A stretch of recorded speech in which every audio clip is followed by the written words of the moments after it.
The way game audio works is it's not like a movie or a TV show where it's very linear and you say, okay, this has to start here and end here, and so I only need this much of this sound.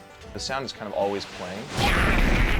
Sometimes, yeah, it's a little overwhelming, but it's a great experience to work in a world that is so incredibly immersive.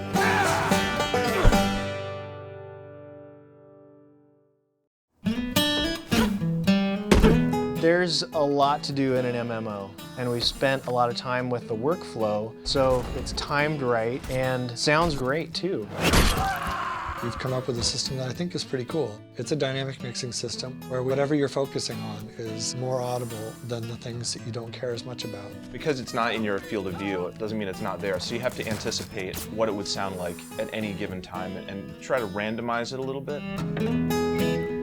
So what we're looking at here is a windmill, and just to kind of illustrate how we do the audio for this, it's got two types of sounds attached to it. There's about 10 variations of each sound.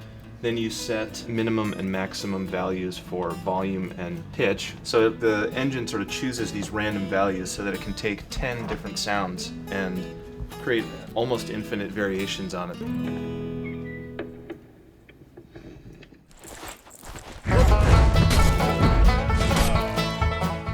This is the thief skill Death Blossom, and there's several layers, some cloth movements, some whispers, and now that we have this all together, we'll render that out as a whole piece, and we'll put that into Audio Workshop and trigger it on that one animation. When we first get a set of assets, we bring it into our proprietary tool, Audio Workshop, which allows us to randomize and set distance cues based on different parameters that the game gives back. Once we've taken that sound effect and put it into Workshop, we can put another layer on top of that, which is scripting. And scripting takes in some properties like what type of shoe do you have, what terrain are you on, what armor are you wearing, and now we can intelligently play all these sounds together so you sound like you. You don't sound like someone else.